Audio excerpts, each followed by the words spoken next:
ನಮಸ್ತೆ ವೀಕ್ಷಕರೇ, ನಾನು ನಿಮ್ಮ ಶಾಂತ ನಿಲುವಾಗಿರು ಸಾರ್ಥಕ ಬದುಕಿನ ಸಾಧಕ ವಿಶೇಷ ಅತಿಥಿಯಾದಂತಹ ಶ್ರೀಯುತ ಮಲ್ಲೇಶ್ ಅಂಬುಗವರು ನಮ್ಮ ಕಾರ್ಯಕ್ರಮದಲ್ಲಿ ಭಾಗಿಯಾಗಿದ್ದಾರೆ. ಬನ್ನಿ ವೀಕ್ಷಕರೇ, ಅವರ ಕಿರುಪರಿಚಯವನ್ನು ನೋಡೋಣ. ಹಾಸನ ಜಿಲ್ಲೆ ಹಾಸನ ತಾಲೂಕಿನ ಅಂಬುಗ ಎಂಬ ಗ್ರಾಮದಲ್ಲಿ ದಿವಂಗತ ಕೇಶವಯ್ಯ ಹಾಗೂ ಪುಟ್ಟಮ್ಮ ದಂಪತಿಗಳ ಪ್ರಥಮ ಪುತ್ರರಾಗಿ ಜನಿಸಿದ ಇವರು ನಿವೃತ್ತ ಶಿಕ್ಷಕರು ಹಾಗೂ ದಲಿತ ಪರ ಸಂಘಟನೆಯ ಹೋರಾಟಗಾರರಾದಂತಹ ಇಂದಿನ ನಮ್ಮ ವಿಶೇಷ ಕಾರ್ಯಕ್ರಮವಾದ ಸಾರ್ಥಕ ಬದುಕಿನ ಸಾಧಕ ಕಾರ್ಯಕ್ರಮದ ಸಾಧಕ ಶ್ರೀಯುತ ಮಲ್ಲೇಶ್ ಅಂಬುಗರವರು.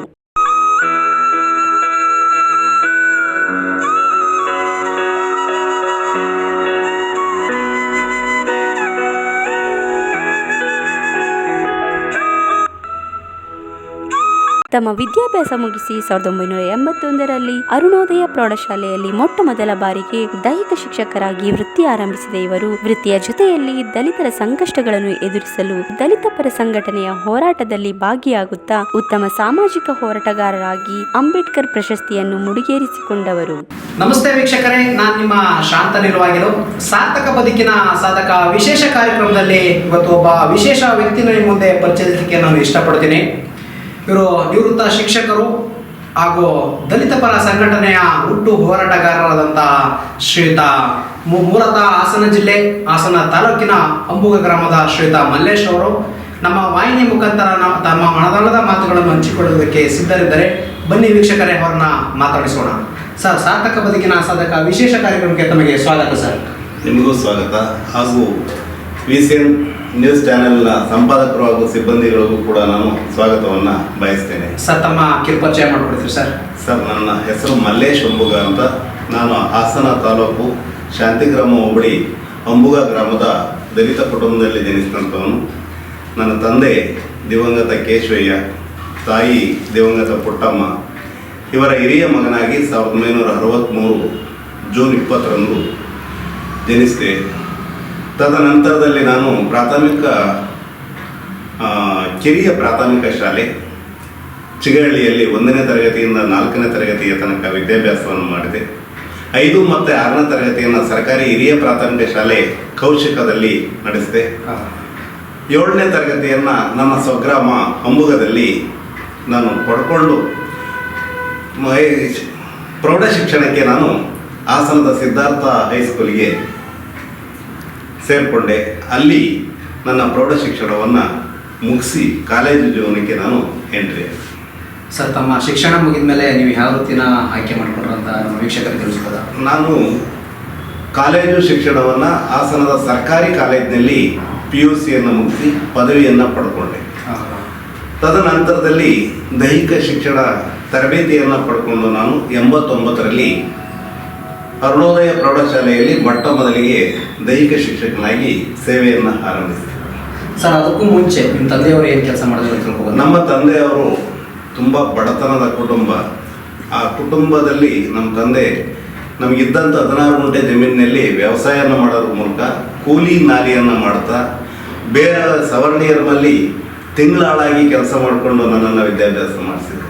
ಅದು ನನಗೆ ಇವತ್ತು ಕೂಡ ನೆನಪಿನ ಒಂದು ಸ್ಮರಣೀಯ ದಿನಗಳವೆಲ್ಲ. ಯಾಕೆಂದ್ರೆ ಅವ್ರು ನನ್ನನ್ನು ಈ ಮಟ್ಟಕ್ಕೆ ತರಲಿಕ್ಕೆ ನನ್ನ ತಂದೆ ತಾಯಿಗಳೇ ಪ್ರಯಾಣ ತುಂಬ ಕಷ್ಟಪಟ್ಟು. ಸರ್, ಆಮೇಲೆ ನಿಮಗೆ ತಂದೆಯವರು ಜಮೀನಲ್ಲಿ ಕೆಲಸ ಮಾಡ್ತಿದ್ರು, ನಿಮಗೇನೋ ಕೃಷಿ ಬಗ್ಗೆ ಏನೋ ಆಸಕ್ತಿ ಬರಲಿಲ್ಲ? ಸರ್, ಕೃಷಿ ಬಗ್ಗೆ ಅಂದರೆ ನಮ್ಮಲ್ಲಿ ಎತ್ತುಗಳೇ ಇರಲಿಲ್ಲ.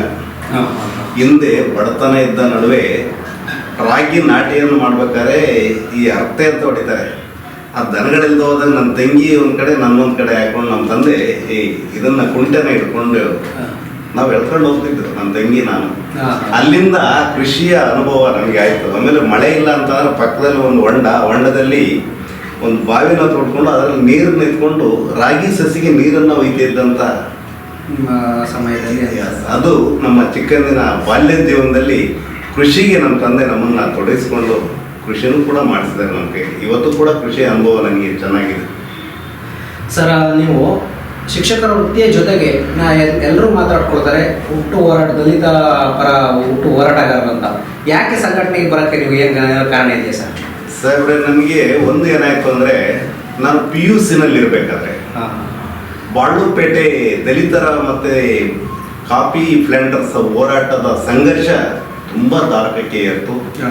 ಆ ಸಂದರ್ಭದಲ್ಲಿ ಭೂಮಾಲೀಕರು ದಲಿತರಿಗೆ ಹೊಡೆದಾಕಿದ್ರು ಅಂಬೇಡ್ಕರ್ ನಗರದಲ್ಲಿ ಬಾಳುಪೇಟೆ. ಅವತ್ತು KT ಶಿವಪ್ರಸಾದ್ ಅವರು ಆ ದಲಿತರ ಪರವಾಗಿ ಧ್ವನಿಯನ್ನು ಎತ್ತಂತರು. ಅಲ್ಲಿಂದ ಕಾಲ್ನಡಿಗೆ ಜಾಥಾನ ಮಾಡಿದ್ವಿ. ಕಾಲೇಜು ವಿದ್ಯಾರ್ಥಿ ಹಾಸ್ಟೆಲ್ ಏನಿದೆ ಅದು ದಲಿತ ಚಳವಳಿಗೆ ಅಂಗಸಂಸ್ಥೆ. ದಲಿತ ಸಂಘರ್ಷ ಸಮಿತಿ ಒಂದು ಕರೆ ಕೊಟ್ಟಿದೆ ಅಂದರೆ ವಿದ್ಯಾರ್ಥಿಗಳು ಚಳವಳಿ ಒಳಗಡೆ ಕಡ್ಡಾಯವಾಗಿ ಪಾಲ್ಗೊಳ್ಬೇಕು ಅಂತ ಒಂದು ನಿಟ್ಟಿತ್ತು.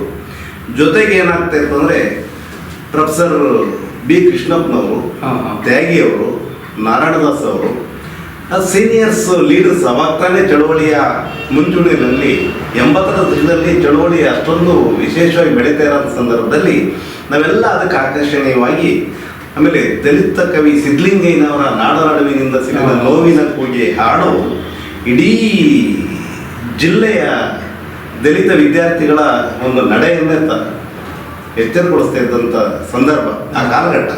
ಹಾಗಾಗಿ ಇಡೀ ಹಾಸ್ಟೆಲ್ ವಿದ್ಯಾರ್ಥಿಗಳು ಈ ಒಂದು ಚಳವಳಿನಲ್ಲಿ ಪಾಲ್ಗೊಳ್ತಾ ಇದ್ವಿ. ಅದೇ ಸಂದರ್ಭದಲ್ಲಿ ವಿದ್ಯಾರ್ಥಿ ಒಕ್ಕೂಟ ಕೂಡ ಪ್ರಾರಂಭ ಆಯಿತು. 1983ರಲ್ಲಿ ಹಾಸನ ಜಿಲ್ಲೆಯಲ್ಲಿ ಕನ್ನಡ ದಲಿತ ವಿದ್ಯಾರ್ಥಿ ಒಕ್ಕೂಟ ಅಂಗಸಂಸ್ಥೆ ಪ್ರಾರಂಭ ಆಯಿತು. ಆ ಅಂಗಸಂಸ್ಥೆ ಪ್ರಾರಂಭ ಆದಾಗ ಕಾರ್ಲೆ ಪುಟ್ಟರಾಜು ಜಿಲ್ಲಾ ಸಂಚಾಲಕರಾಗಿದ್ದರು. ಆ ಸಮಿತಿ ಒಳಗಡೆ ನಾನು ಕೂಡ ಕಾರ್ಯನಿರ್ವಾಹಕ ಸಮಿತಿಯ ಸದಸ್ಯನಾಗಿದ್ದೆ ವಿದ್ಯಾರ್ಥಿ ಒಕ್ಕೂಟದಲ್ಲಿ. ಅವಾಗಲಿಂದ ನಮ್ಮ ಚಳವಳಿಯ ಹೋರಾಟಗಳು ಒಳಗೆ ಮತ್ತು ಹೊರಗೆ ವಿದ್ಯಾಭ್ಯಾಸದ ಜೊತೆಯಾಗಿ ಎಲ್ಲಿ ಅನ್ಯಾಯಗಳಾಗ್ತದೆ, ಎಲ್ಲಿ ಕಾರ್ಮಿಕರ ಮೇಲೆ ಹಲ್ಲೆ ಆಗ್ತದೆ, ಇಂಥ ಸಂದರ್ಭದಲ್ಲಿ ಇಡೀ ದಲಿತ ವಿದ್ಯಾರ್ಥಿ ಒಕ್ಕೂಟ ಚಳವಳಿಯ ಜೊತೆ ಭಾಗವಹಿಸ್ತಾ ಇತ್ತು. ಆ ಆಸಕ್ತಿ ನನ್ನನ್ನು ಇನ್ನಷ್ಟು ಎತ್ತರಕ್ಕೆ ತಗೊಂಡೆ. ಏನಾದರೂ ನೀವು ಬಿಟ್ಟರೆ ಸರ್, ನೀವು ನಿಮ್ಮ ಹವ್ಯಾಸಗಳನ್ನು ತಿಳ್ಕೋಬೋದಾ? ಅದರ ಜೊತೆಗೆ ಸರ್ ಇನ್ನೊಂದು 83ರಲ್ಲಿ ಪ್ರಥಮ ರಾಜ್ಯ ಸಮ್ಮೇಳನ ಆಯಿತು ವಿದ್ಯಾರ್ಥಿ ಒಕ್ಕೂಟ ಕೋಲಾರದಲ್ಲಿ. ಆ ಒಕ್ಕೂಟದ ಉದ್ಘಾಟನೆಯನ್ನು ಸವಿತಾ ಅಂಬೇಡ್ಕರ್ ಮೇಡಮ್ ಅವರು ಮಾಡಿದರು. ಅದರ ಅಧ್ಯಕ್ಷತೆಯನ್ನು B ಕೃಷ್ಣಪ್ಪನವರು ವಹಿಸ್ಕೊಂಡಿದ್ರು. ಅವರು ದೇನೂರು ಮಹಾದೇವ, ದೇವಯ್ಯ ಅರ್ವೆ, ಇವತ್ತು ಅರ್ವೆ ನಮ್ಮೊಟ್ಟಿಗಿಲ್ಲ, ಆದರೆ ದೇವಯ್ಯ ಅರ್ವೆ, ಮುಳ್ಳೂರು ನಾಗರಾಜು ನಮ್ಮೊಟ್ಟಿಗಿಲ್ಲ ಇವತ್ತು. ಅವರೆಲ್ಲರೂ ಕೂಡ ಅವತ್ತು ಚಳವಳಿಗೆ ಬಹಳ ಸಾಥನ್ನು ನೀಡಿದಂಥ ದಿನ. ಜೊತೆ ನನಗೆ ಮರೆಯಲಾರದಂಥದ್ದು ಅಂದರೆ ಅದೇ ಸಂದರ್ಭಕ್ಕೆ ಆಡ್ಯ ಸೋಮಶೇಖರ್ ಜಿಲ್ಲೆ ಅವರು ಮಂಗಳೂರಿನಲ್ಲಿ ಚಳವಳಿಯನ್ನು ಕಟ್ಟಿದಂಥ ಒಬ್ಬ ಬಿಲ್ಲವ ಸಮಾಜದ ಮನುಷ್ಯ. ಆತನ ಹೆಸರಿನಲ್ಲಿ ಆಡ್ಯ ಸೋಮಶೇಖರ್ ವೇದಿಕೆಯನ್ನು ಮಾಡಿ ಕೋಲಾರದಲ್ಲಿ ವಿದ್ಯಾರ್ಥಿ ಒಕ್ಕೂಟದ ಒಂದು ಸಮ್ಮೇಳನ ನಡೆಸಿದಂಥ ಐತಿಹಾಸಿಕ ದಿನ. ಅದು ನನಗೆ ಇವತ್ತು ಕೂಡ ತುಂಬ ಸಂತೋಷ ಆಗ್ತದೆ. ಅದರ ಜೊತೆಗೆ ಬಾಬಾ ಸಾಹೇಬ್ರನ್ನ ನಾವು ಕಾಣಕ್ಕಾಗದವರು ಕೂಡ ರಾಮದಾಸ್ ಅತ್ವಾಲೆ ಅವರನ್ನ ಮತ್ತೆ ಮೇಡಮ್ ಅವ್ರನ್ನ ಹತ್ತಿರದಿಂದ ನಾವು ಕಂಡಂಥ ದಿನ ಇದೆಯಲ್ಲ, ಅದು ಚಳವಳಿಗೆ ನನ್ನನ್ನು ಇನ್ನೂ ಹೆಚ್ಚು ತಗೊಂಡೋಗ್ಲಿಕ್ಕೆ. ಹಾಗೆ ನೀವು ಶಿಕ್ಷಕ ವೃತ್ತಿನ ನೀವು ನಿಭಾಯಿಸ್ಕೊಂಡು ಬರ್ತಿದ್ರಿ.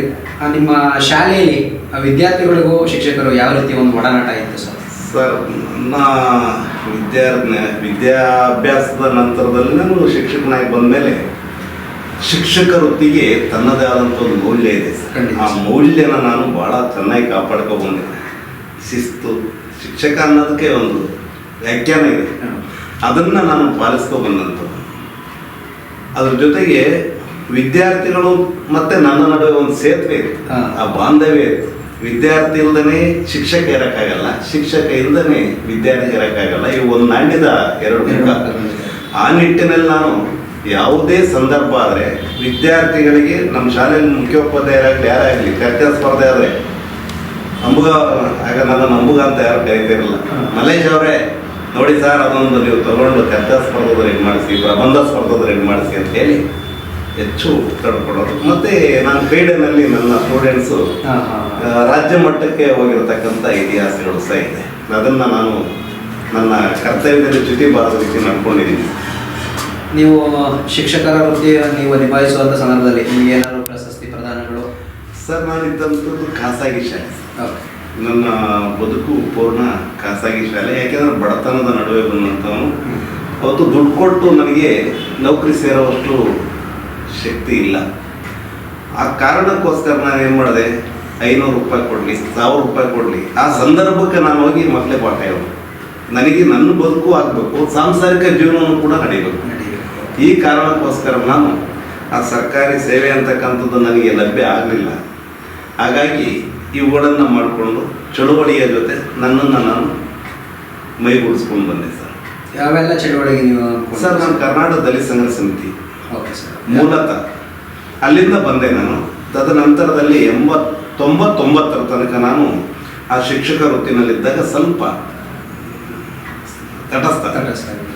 ನಂತರ 99ರಿಂದ ಕರ್ನಾಟಕ ದಲಿತ ಸಂಘರ್ಷ ಸಮಿತಿ ಅಂಬೇಡ್ಕರ್ ವಾದ ಹಾಸನದಲ್ಲಿ ಮಾವಳ್ಳಿ ಶಂಕರ್ ಬಂದು ಒಂದು ಜಿಲ್ಲಾ ಸಮಿತಿಗಳನ್ನು ಫಾರ್ಮೇಷನ್ ಮಾಡಿದಂಥ ಸಂದರ್ಭದಲ್ಲಿ, ಏಕೆಂದರೆ ಚಳುವಳಿಗಳು ಕೌಲು ಹೊಡೆದಂಥ ಸಂದರ್ಭದಲ್ಲಿ ಒಂದು ಬಲಿಷ್ಠವಾದ ಚಳುವಳಿಯನ್ನು ಕಟ್ಟಬೇಕಾಗಿತ್ತು.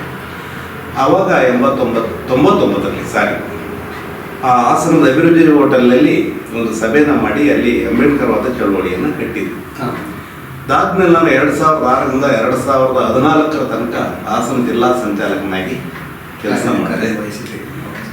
ನಂತರದಲ್ಲಿ 14ರಿಂದ 21 ತನಕ ನಾನು ಮೈಸೂರು ವಿಭಾಗೀಯ ಸಂಚಾಲಕನಾಗಿ ಕೆಲಸ ಮಾಡಿದೆ. 21ರಿಂದ 25 ತನಕ ನಾನು ರಾಜ್ಯ ಸಂಘಟನಾ ಸಂಚಾಲಕನಾಗಿ ಕೆಲಸ ನಿರ್ವಹಿಸಿದೆ. ಅದು ನನ್ನನ್ನು ಚಳುವಳಿ ತಾನಾಗಿ ಕರ್ಕೊಂಡು ಹೋದದ್ದು. ನನ್ನನ್ನು ಯಾರೂ ಶಿಫಾರಸು ಮಾಡಿ ಇವ್ರಿಗೆ ಕೊಡಿ, ಈ ಹುದ್ದೆ ಕೊಡಿ ಮಲ್ಲೇಶ್ ಅವರಿಗೆ ಅಂತ ಏನು ಹೇಳಿಲ್ಲ.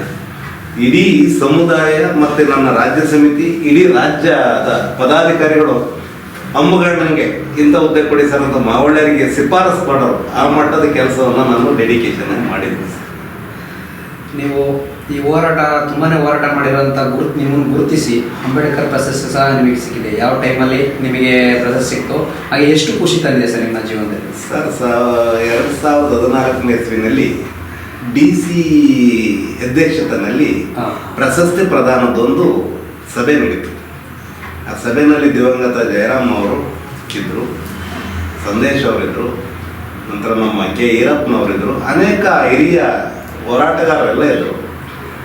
ಆಮೇಲೆ NR ಪುರುಷೋತ್ತಮ ಅವತ್ತು DD ಸಮಾಜ ಕಲ್ಯಾಣ ಇಲಾಖೆ ಅಲ್ಲಿ ಪ್ರಸ್ತಾಪ ಆದದ್ದು, ಜಯರಾಮಣ್ಣ 2ನೇ ತಲೆಮಾರಿನಲ್ಲಿ ಹೋರಾಟಗಾರ ಏನಾದ್ರು ಇದ್ದರೆ ಸೀನಿಯರು ಅಂಬುಗ ಮಲ್ಲೇಶನ್ಗೆ ಪ್ರಶಸ್ತಿ ಕೊಡಿ ಅಂತೇಳಿ ಶಿಫಾರಸು ಮಾಡಿದಂಥ ಸಂದರ್ಭದಲ್ಲಿ ಇಡೀ ಜಿಲ್ಲೆಯ ಒಂದು 150 ಜನ ಸೇರಿದಂಥ ಒಂದು ಸಭೆ ಒಕ್ಕೋರ್ನಿಂದ ಮಲ್ಲೇಶನ್ ಕೊಡೋದು ಭಾಳ ಸಂತೋಷ, ಯಾಕಂದ್ರೆ ನಿಮಗೆ ಮೊದಲು ಅವ್ರ ಹೆಸರು ಅನೌನ್ಸ್ ಮಾಡಿರಿ ಅಂತ.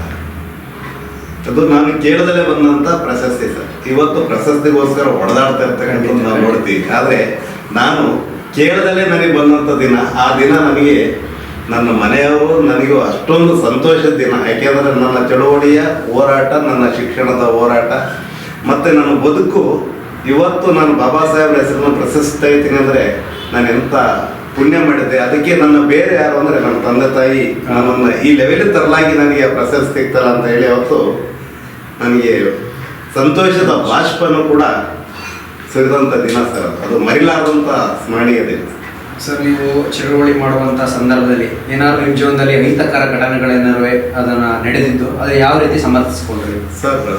ಹೋರಾಟಗಾರರಿಗೆ ಜೀವನದ ಮೇಲೆ ಇದಿಲ್ಲ, ಏನು ಭಯ ಇರಂಗಿಲ್ಲ ಸರ್. ಅವನು ಭಯ ಪಡ್ಕೊಂಡ್ರೆ ಚಳುವಳಿಯನ್ನು ಮುನ್ನಡೆಸೋಕ್ಕಾಗಲ್ಲ, ಅಥವಾ ನೊಂದಂಥ ಒಬ್ಬ ಮನುಷ್ಯನಿಗೆ ನ್ಯಾಯ ಕೊಡೋಕ್ಕಾಗಲ್ಲ. ಅಲ್ಲಿ ಎಡತೊಟ್ಟರುಗಳು ಬರ್ತವೆ, ಅವಳನ್ನ ನಾವು ಎದುರಿಸೋಂಥ ಶಕ್ತಿ ಇದ್ದರೆ ಮಾತ್ರ ಚಳುವಳಿನಲ್ಲಿ ಮುನ್ನಡೆಯಲಿಕ್ಕೆ ಸಾಧ್ಯ ಆಗುತ್ತೆ. ಅದು ಬೇಕು ಸರ್. ಇವತ್ತಿನ ಡೆಡಿಕೇಶನ್, ಇವತ್ತಿನ ಯುವ ಪೀಳಿಗೆಗೆ ಎಲ್ಲಿ ಅನ್ಯಾಯ ಆಗುತ್ತೆ ಅದನ್ನು ಪ್ರತಿಭಟಿಸ್ಬೋದು. ಅದಕ್ಕೆ ಮೂಲ ಮದ್ದು ಆ ಶಿಕ್ಷಣದ ಅರಿವನ್ನು ಪಡ್ಕೊಂಡು ನಾವು ಈ ಸಮಾಜದ ಅನ್ಯಾಯಗಳನ್ನು, ಅಸಮಾನತೆಗಳನ್ನು, ಅಸ್ಪೃಶ್ಯತೆಯನ್ನು ನಾವು ನಮ್ಮ ಹಳ್ಳಿನಲ್ಲೇ ನೋಡ್ತಾ ಇದ್ದೀವಲ್ಲ ಸರ್. ಅದ್ರ ಕಿಚ್ಚು ನಮಗೆ ಬಂತು ಅಂದರೆ ಚಳುವಳಿಯನ್ನು, ಹೋರಾಟಗಳನ್ನು ರೂಪಿಸ್ತಕ್ಕಂಥದ್ದು ತನಗೆ ತಾನಾಗೆ ಬಂದ್ಬಿಡುತ್ತೆ ಸರ್. ಇದು ನನ್ನ ಹೋರಾಟದ ದಿನ. ನನಗೆ 93ರಲ್ಲಿ ನಾನು ಮದುವೆ ಆದೆ ಸರ್. ನನ್ನೂರಿನಲ್ಲಿ ಒಂದು ದೇವಸ್ಥಾನ ಇದೆ, ಇವತ್ತೆಲ್ಲರೂ ಹೋಗ್ತಾರೆ ಸಾಮೂಹಿಕ. ನಮ್ಮೂರಲ್ಲಿ ಸೌಮ್ಯ ಕೇಶವ ದೇವಸ್ಥಾನ ಅಂತ. ಹಿಂದೆ ಸಾಂಪ್ರದಾಯದ ಪ್ರಕಾರ ಮಾಲೆ ಹಾಕ್ಸ್ಕೊ ಬರ್ಬೇಕಲ್ರಪ್ಪ ಮದುವೆ ದಿವಸ. ಅವತ್ತು ನಾನು ದೇವಸ್ಥಾನದ ಒಳಗೆ ಹೋಗ್ಬಿಟ್ಟೆ. ಇಡೀ ಬ್ರಾಹ್ಮಣ ಸಮುದಾಯ ನನ್ನ ಮೇಲೆ ನಡ್ಕೊಂಡಂಥ ರೀತಿ ಇತ್ತಲ್ಲ, ಅದು ಕೇಶವ ನೋಡೋ ಬಂದು ದೇವಸ್ಥಾನ ನಿಂತ್ಬಿಟ್ಟ. ಆದರೂ ಅದನ್ನು ನಾನು ಸಮರ್ಥಿಸ್ಕೊಂಡು ಹೆಣ್ಣು ಗಂಟು ಬರ್ಬೇಕಲ್ಲ. ಅವತ್ತು ನಾನು ನನ್ನ ಹೆಂಡತಿಗೆ ಹೇಳಿದೆ, ಚಪ್ಪಲಿ ಇಲ್ಲೇ ಬಿಟ್ಟು ನೀನು ನನ್ನ ಜೊತೆ ದೇವಸ್ಥಾನದೊಳಗೆ ಬರ್ಬೇಕು. ನಾವಿಬ್ಬರು ದೇವಸ್ಥಾನದೊಳಗೆ ಹೋಗಿ ಕೈ ಮುಗಿದು ಬಂದಂಥ ದಿವಸ ಇಡೀ ಬ್ರಾಹ್ಮಣ ಸಮುದಾಯ ಮತ್ತೆ ಉಸಿರು ಕಟ್ಟಿ ಹೋಯಿತು. ಇವತ್ತು ನನ್ನ ಊರಿನಲ್ಲಿ ಪ್ರತಿಯೊಬ್ಬರು ದೇವಸ್ಥಾನಕ್ಕೆ ಹೋಗ್ತಾರೆ ಅಲ್ವಪ್ಪ, ಎಲ್ಲರೂ ಹೋಗ್ತಾರೆ. ಅದು ನನಗೆ ಅಸ್ಪೃಶ್ಯತೆಯನ್ನು ಹೋಗಲಾಡಿಸ್ಬೇಕಾದಂಥ ಒಂದು ದಿನ. ನಮ್ಮ ಶಾಲೆಗಳಲ್ಲಿ ನಮಗೆ ನೀರು ಎಲ್ಲಿರ್ತದೋ ನಾವೆಲ್ಲವೂ ನಮಗೆ ನೆನಪಿದೆಯಲ್ಲ ಸರ್. ಅದನ್ನು ನಾನು ಒಂದು ಇಶ್ಯೂಸ್ ಆಗಿ ತಗೊಂಡು ಚಳುವಳಿಗೆ ಬೇರಾಗಿ ನಿಂತ್ಕೊಳ್ಳಿಕ್ಕೆ, ಶಕ್ತಿ ಬರಲಿಕ್ಕೆ ನನಗೆ ಅದೊಂದು ಸಹಾಯವಾದ ಹೋರಾಟ. ನಿಮ್ಮ ಶಿಕ್ಷಕರ ವೃತ್ತಿಯಲ್ಲಿ ಯಾವ ಸಮಯದಲ್ಲಿ ನೀವು ನಿವೃತ್ತಿ ಹೊಂದಿದಿರಿ? ಅದಕ್ಕಿಂತ ನಾನು 2006ರಿಂದ 2014 ತನಕ ಮೊರಾರ್ಜಿ ವಸತಿ ಶಾಲೆಯಲ್ಲಿ ನಾನು ದೈಹಿಕ ಶಿಕ್ಷಕನಾಗಿ ಕೆಲಸ ಮಾಡಿದೆ. ಹಾಗೆಲ್ಲ ನಮ್ಮನ್ನು ಕಾಂಟ್ರಾಕ್ಟ್ ಬೇಸಿಸಲ್ಲಿ ತಗೊಂಡಿದ್ದೆ. ನಮಗೆ ಸರ್ಕಾರ ಸಂಬಳ ಅನ್ನೋದೇ ಗೊತ್ತಿಲ್ಲ, ಹೊರಗುತ್ತಿಗೆಯಿಂದ ತಗೊಂಡಿದ್ರು, ನಮ್ಮನ್ನು ಕೆಲಸ ಮಾಡಿಸ್ಕೊಂಡ್ರು. ನಾನು 2014ರಲ್ಲಿ ಕಾಲ್ ಮಾಡಿದ್ರು. ಆ ಕಾಲ್ ಮಾಡಿದ ಅರ್ಜಿ ಹಾಕಲಿಕ್ಕೆ ನನ್ನ ವಯೋಮಿತಿ ಮೀರಿ ಹೋಗಿತ್ತು. ನಮಸ್ಕಾರ, ನನ್ನ ಹೆಸರು ಪಾಂಡುರಂಗ ಅಂತ, ಬಂಬುಗ ಗ್ರಾಮಸ್ಥ. ಮಲ್ಲೇಶಣ್ಣವ್ರ ಬಗ್ಗೆ ಹೇಳ್ಬೇಕಂದ್ರೆ, ಒಂದು ದಲಿತ ಸಂಘಟನೆಯಲ್ಲಿ ತುಂಬ ಜನಕ್ಕೆ ನ್ಯಾಯ ಕೊಡಿಸಿ ಹಾಗೂ ಅದರಲ್ಲಿ ಅವರು ಪಳಗಿ ಫಸ್ಟು ಶಿಕ್ಷಕರಾಗಿ ಅದರಿಂದ ನಿವೃತ್ತಿ ಹೊಂದು ಈಗ ಚಳುವಳಿಯಲ್ಲಿ ಮುಂದುವರ್ಕೊಂಡು ಹೋಗಿ ನೊಂದವರಿಗೆ ಸಿಂಹದ ಸ್ವಪ್ನವಾಗಿ ಆ ನ್ಯಾಯ ಕೊಡಿಸುತ್ತಾ ಅವರು ನಮ್ಮ ಊರಿನ ಗ್ರಾಮಸ್ಥರಿಗೆಲ್ಲ ಹಾಗೂ ನ್ಯಾಯ ಕಾನೂನು ಪರವಾಗಿ ಹೋರಾಡ್ತಿದ್ದಾರೆ. ಅವರಿಗೆ ಮುಂದಿನ ದಿನಗಳಲ್ಲಿ ಇದೇ ಹೋರಾಟ ಆ ದೇವರು ಶಕ್ತಿ ಕೊಡಲಿ ಎಂದು ನಾನು ಹೇಳ್ಕೊಳ್ಳೋಕ್ಕೆ ಇಷ್ಟಪಡ್ತೀನಿ ಒಬ್ಬ ಗ್ರಾಮಸ್ಥನಾಗಿ. ಧನ್ಯವಾದಗಳು. ನನ್ನ ಹೆಸರು ದೊರೆಸ್ವಾಮಿ ಅಂತ ಒಬ್ಬ ಗ್ರಾಮಸ್ಥ. ಮಲ್ಲೇಶ್ ಅವರ ಬಗ್ಗೆ ಹೇಳಬೇಕು ಅಂದರೆ, ಅವರು ನ್ಯಾಯದ ಪರವಾಗಿ ನಿಂತು ಅನೇಕ ಜನಗಳಿಗೆ ನ್ಯಾಯ ಕೊಡಿಸಿ ಹಾಸನ ಜಿಲ್ಲೆ, ಕರ್ನಾಟಕ ರಾಜ್ಯ ಅನೇಕ ಭಾಗಗಳಲ್ಲಿ ಚಲಿಸಿ ಅನ್ಯಾಯ ಎಲ್ಲಾಗಿದೆಯೋ ಅಲ್ಲಿ ನ್ಯಾಯವಾಗಿ ನ್ಯಾಯ ಕೊಡಿಸಿ ಅನೇಕ ಬಡವರ ವಿಷಯದಲ್ಲಿ ನಿಂತು ಅವರು ನ್ಯಾಯವಾಗಿ ಎಲ್ಲರಿಗೂ ನ್ಯಾಯ ಕೊಡಿಸಿ ಮುಂದುವರಿತಿದ್ದಾರೆ. ಅವರಿಗೆ ಒಳ್ಳೆಯದಾಗಲಿ, ಇನ್ನೂ ಹೆಚ್ಚು ಜನಕ್ಕೆ ಇದೇ ರೀತಿಯಾಗಿ ಅನುಕೂಲ ಮಾಡಿಕೊಳ್ಳಿ ಅಂತ ನಾನು ಅಲ್ಲಿ ಕೇಳ್ಕೊಳ್ತೇನೆ. ಧನ್ಯವಾದಗಳು. ಅಂಬೂತ್ ಮಲ್ಲೇಶನವ್ರ ಬಗ್ಗೆ ಹೇಳಬೇಕು ಅಂದರೆ, ಅವರು ಮಾನಸ ಅರುಣೋದಯ ಶಾಲೆಯಲ್ಲಿ ದೈಹಿಕ ಶಿಕ್ಷಕರಾಗಿ ಕೆಲಸವನ್ನು ನಿರ್ವಹಿಸ್ತಿದ್ರು. ಅವರು ಈ ಅಲ್ಪಸಂಖ್ಯಾತರ ಶೋಷಣೆ ಒಳಗಪಟ್ಟಿರುವಂಥವ್ರೆಲ್ಲರೂ ಅವರು ಅಭಿವೃದ್ಧಿಪಡಿಸ್ಬೇಕಂತಲೇ ತನ್ನ ಕೆಲಸಕ್ಕೆ ರಾಜೀನಾಮೆ ಕೊಟ್ಟು ಇವಾಗ ಸಾಮಾಜಿಕ ಸೇವೆಯನ್ನು ಮಾಡ್ತಾ ಎಲ್ಲರಿಗೂ ನ್ಯಾಯ ದೊರಕಿಸ್ಕೊಡ್ತಾ ಬಂದಿದ್ದಾರೆ. ಅವರ ಬಗ್ಗೆ ನಾವು ಹೇಳೋದಕ್ಕೆ ಹೆಮ್ಮೆ ಪಡ್ತೇವೆ.